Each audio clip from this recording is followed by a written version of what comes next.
욥기 8장 5절에서 7절까지 제가 봉독해 드립니다.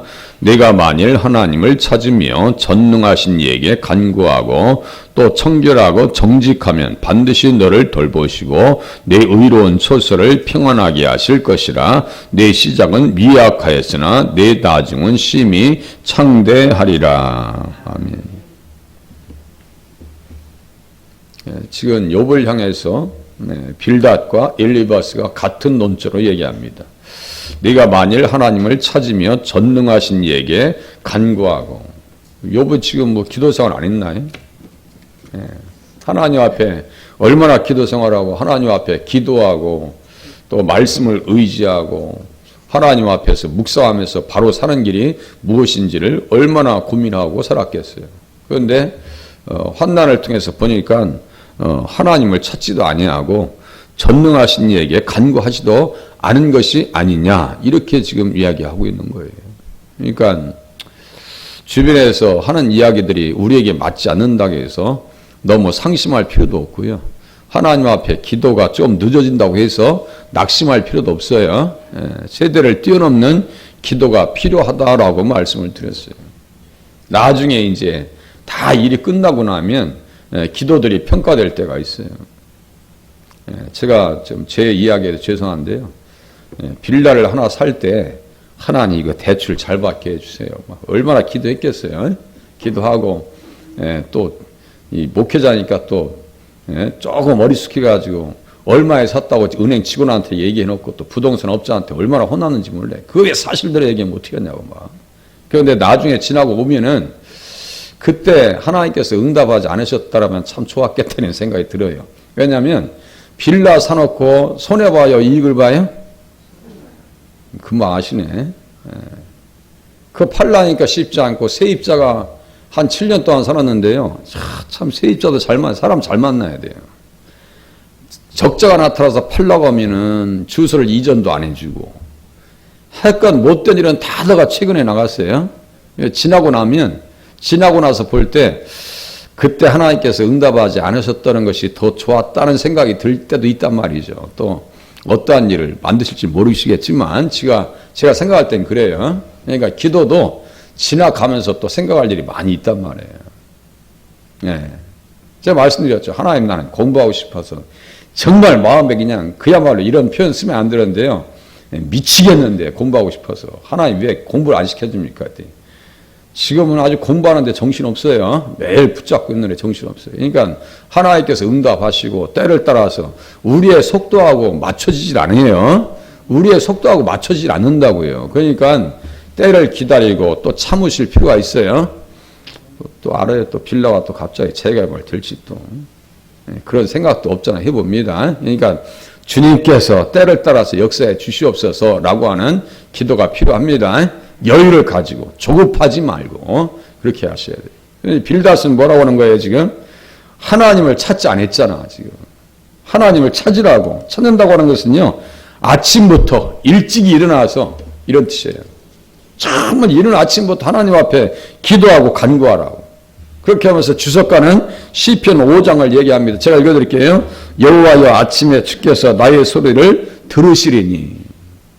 아침에 나의 소리를 들으시리니 아침에 내가 주께 기도하고 바라리이다. 이렇게 기도하고 있어요. 그러니까 성도에게 있어서 아침 시간은 너무너무 중요합니다. 우리 주님께서 새벽 미명 시간에 기도하신 것과 같이 새벽 시간에 만나를 내려주신 것과 같이 하나님 앞에 말씀을 듣고 기도하는 것은 너무너무 중요하다라고 하는 사실을 깨달으시길 바랍니다. 새벽 시간, 새벽 기도 시간, 새벽 종을 울리면서 기도하는 나라와 민족과 가정에게 오늘까지 축복을 허락하셨고요. 앞으로도 이 축복을 유지해 주시고 더 세워주실 줄로 기대하시기를 바랍니다.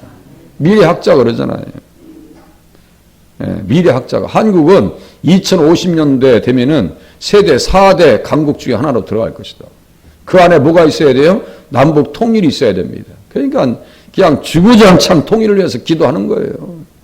통일을 이루면요, 주변에서 못 건드립니다. 못 건드립니다. 그것은 간곡한 기도를 통해서 이루어집니다.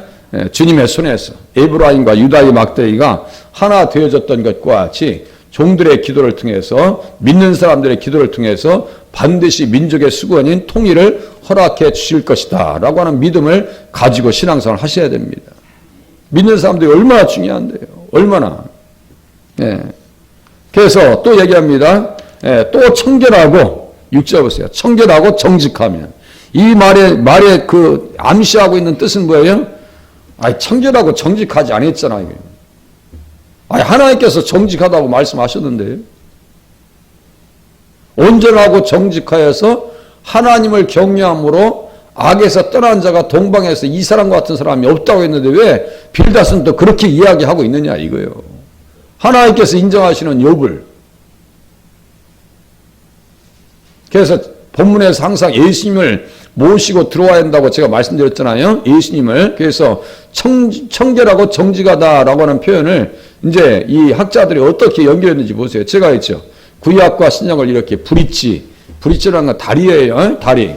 한강 철교가 있듯이 인천 대교가 있듯이 영종 대교가 있듯이요. 다리가 있어야 건너갈 거 아니에요. 이렇게 신약과 구약을 연결시키는 방법이 있어요. 그게 뭐라고 했어요? 70인역이다 그랬어요. 70인역. 예수님께서 성경을 인용하실 때 70인역 가지고 사용하십니다.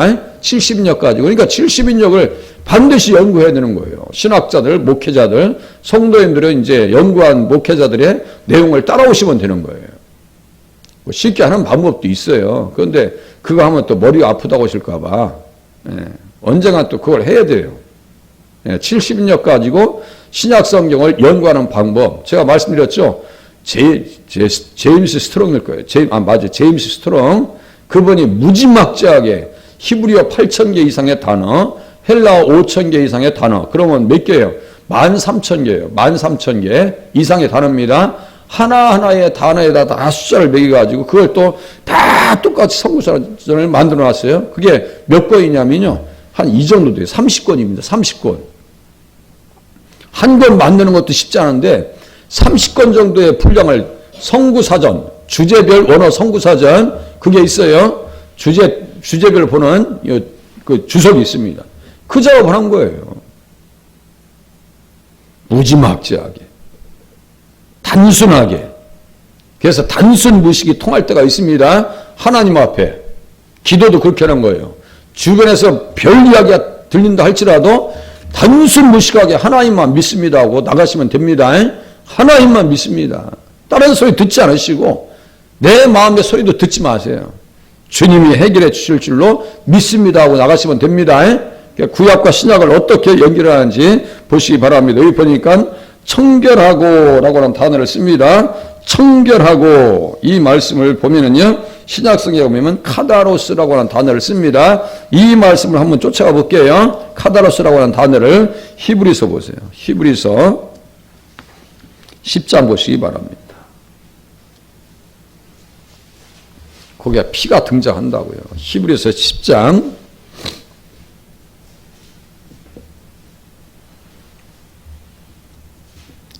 뒤쪽에 히브리서 10장 보세요. 베레아 성도들이 이렇게 성경을 공부한 거예요. 10장 20절 보세요. 그런가 안 그런가 하고 날마다 성경을 상고하니라. 너희가 영생을 얻은 줄 알고 성경을 상고하거니와 이 성경이 곧 내게 대하여 증거한 것이다 라고 하시는 말씀을 본문을 통해서 보셔야 돼요. 자, 10장 20절.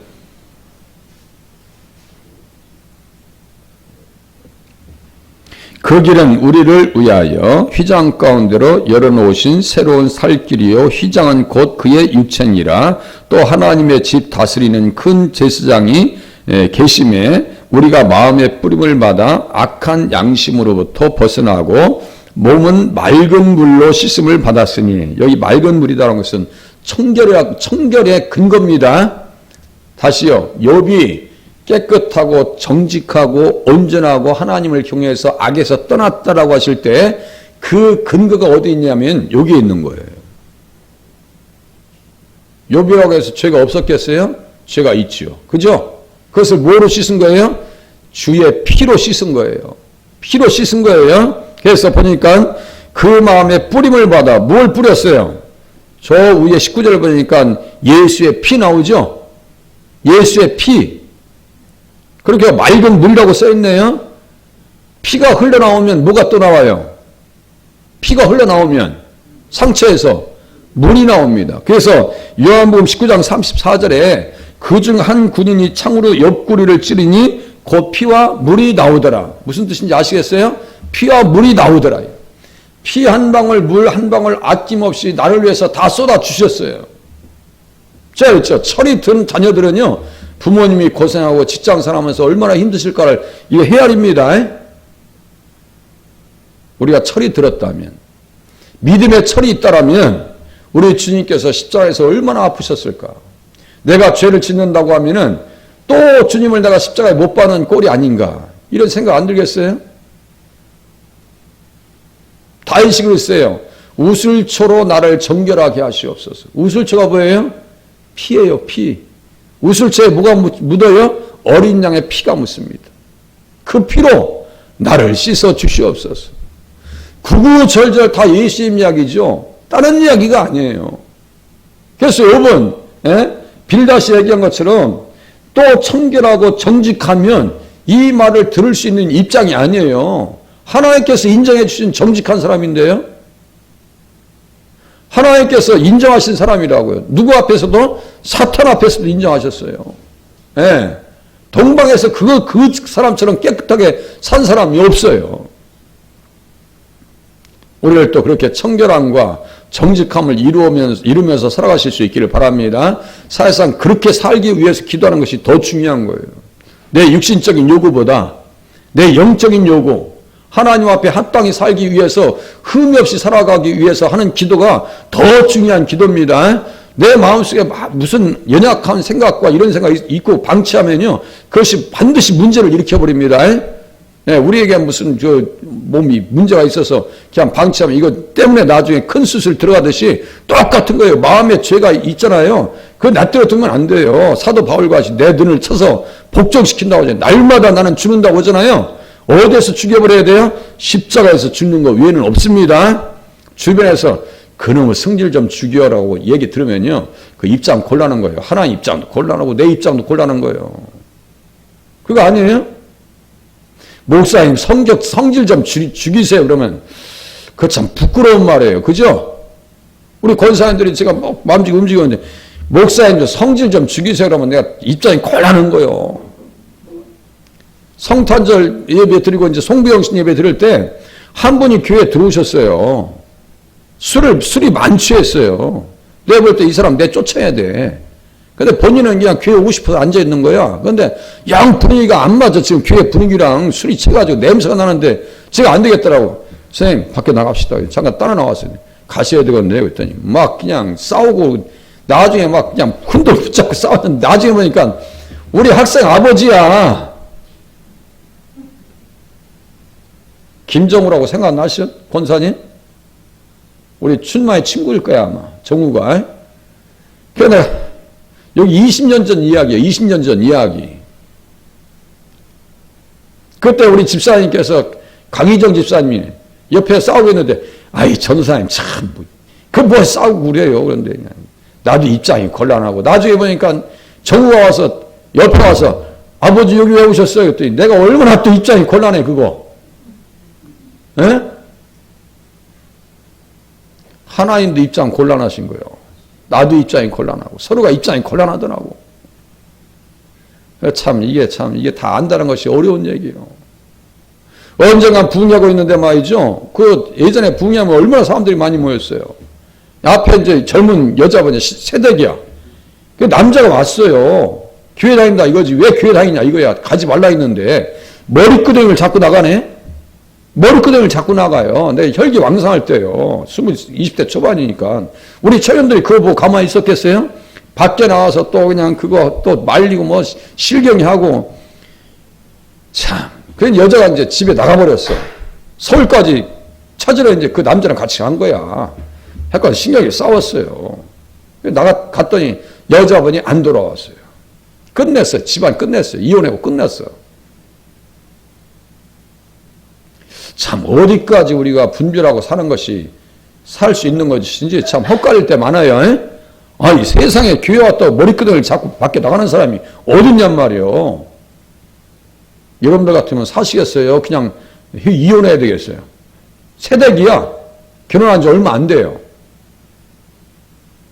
참 그거 참 안타깝더라고요. 그래 헤어져야지 뭐. 만약에 우리 딸 같았으면 내가 당장 끝나라고 그러지. 저는 그런 사람 만나지도 못하게 하겠지만 용납될 수도 없는 거죠. 그리고 무식하게 살아. 그때 또 실경이 하고 또 싸우고. 아이고 참 그랬어요. 입장 곤란할 때 많습니다. 자, 욥도 지금 그렇고 빌닷도 그렇고 사람 입장이 묘해요. 자, 보세요. 자, 이렇게 욥의 청결함과 정직함의 근거는 어디에 있다고요? 예수님의 십자가의 피와 물이에요. 자, 그렇게 해서 온전하게 보세요. 그렇게 해서 정직했다. 그래서 경건한 삶을 살았다. 욥은 그냥 깨끗하고 청결한 정도에서 끝났느냐? 그게 아닙니다. 이제 야고보서 가보겠습니다. 야고보서, 히브리서 야고보서. 히브리서 다음입니다. 히브리서 다음 중에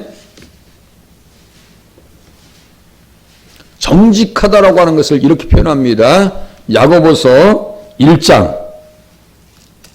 히브리서 야고보서 1장 27절.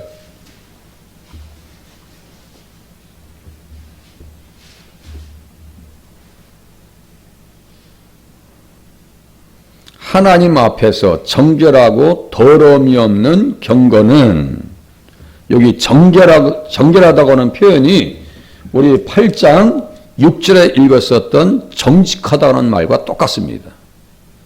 정직과 정결이에요.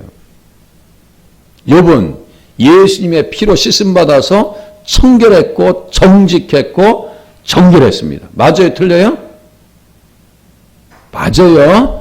정결한 삶을 살아갑니다. 그럼 우리들도 그냥 마음에서만 죄 용서에 대한 기쁨을 가지고 찬양하지 말고 삶 속에서 직접 이렇게 나가야 되거든요.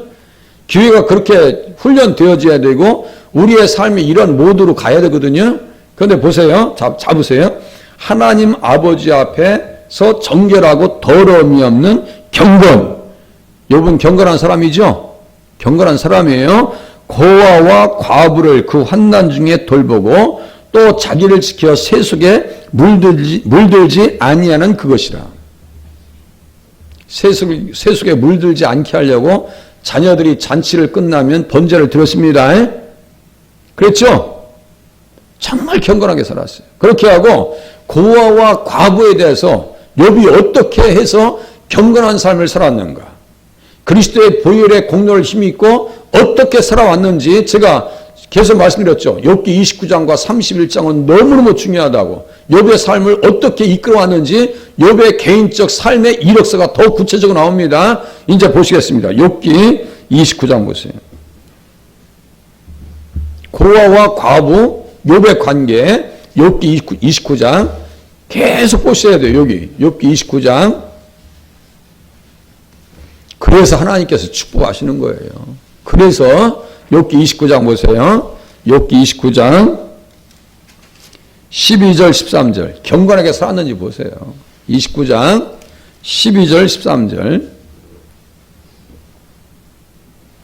경건은 고아와 과부를 그 환난 중에 돌보는 것이 경건이래요.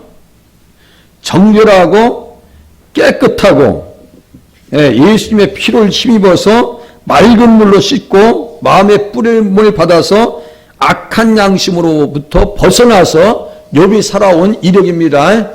자, 29장 12절 보세요. 이는 부르짖는 빈민과 도와줄 자 없는 고아를 내가 건졌습니다. 경건하게 살았어요? 안 살았어요? 다시요. 제가 읽어드릴게요. 정결하고 더러움이 없는 경건은 고아와 과부를 그 환난 중에 돌보고. 욥은 고아를 건져냈죠. 망하게 된 자도 나를 위하여 복을 빌었으며 과부의 마음이 나로 말미암아 기뻐 노래하였느니라. 고아와 과부를 욥이 도와줬어요? 안 도와줬어요? 도와줬어요. 그러니까 경건하게 살았죠. 맑은 물로 씻었어요. 예수님의 핏부림으로 마음의 양심을 씻어냈습니다. 자기만 아는 수전노와 같은 부자 욥이 아닙니다. 욥은요, 주변을 다 관리해 나갔습니다. 우리가 신앙생활 한다는 것은요, 나만 관리하는 것이 아니에요. 내 주변도 관리하는 거예요. 그래도 우리 권사님들 전도하시니까 전도의 문이 자꾸 열려셔가지고 이번 주일날 등록하시겠다는 분이 있고, 어제 학생들 두 명 왔어요. 학생들 2명이 기도하고 왔어요. 다 전도하고 헌신하니까 열리는 거예요. 교회가. 지금요, 교회 한번 등록해가지고 교회 안차는 게 쉽지 않습니다. 코로나 이전 시대와 비교해서요, 회복률이 교회마다 70%에서 왔다 갔다 합니다, 지금. 보통 문제 아니에요. 제가 임직식 때 가도요, 교회가 차질 안 해요. 차질 안 해요. 한 3분의 1은 텅 비어 있습니다. 많게는 막 반이 비어 있어요. 그래서, 이야, 코로나 전에는 임직식 하면 꽉꽉 찼었거든요. 지금 그렇지 않습니다.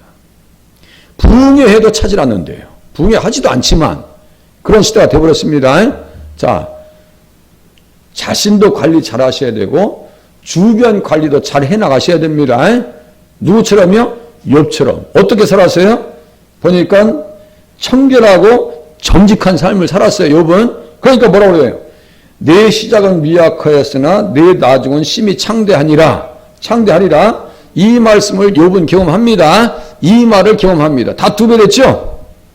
우리들도 이렇게 창대하게 되어지는 역사를 경험하실 수 있기를 바랍니다. 지금 약간 비꼬는 말로 했지만 어쨌든 결과는 맞았어. 결과는 맞았어요. 욥의 상황 가운데서는 참 아픈 말을 했지만 결과적으로는 맞는 얘기를 했어요. 맞는 얘기를 했습니다. 29장 펴놨으니까 31장까지도 보시죠. 31장도 보세요. 16절 보세요. 과부 고아가 16절과 18절에 또 써 있어요. 예. 그래서 욥은요, 경건한 삶을 살았다고요. 세속에 물들지 아니하고 세상을 관리했습니다. 도와줬어요. 예. 16절 제가 읽어드릴게요. 내가 언제 가난한 자의 소원을 막았거나 과부의 눈으로 하여금 실망하게 하였던가. 나만 혼자 내 떡덩이를 먹고 고아에게 그 조각을 먹이지 아니하였던가. 실상은 내가 젊었을 때부터 고아 기르기를 그의 아비처럼 하였으며 내가 어렸을 때부터 과부를 인도하였노라. 한 가지만 얘기하고 끝낼게요. 우리나라가 얼마나 지금 잘 이렇게 성장했는지 아세요? 제가 80년 중반이네요.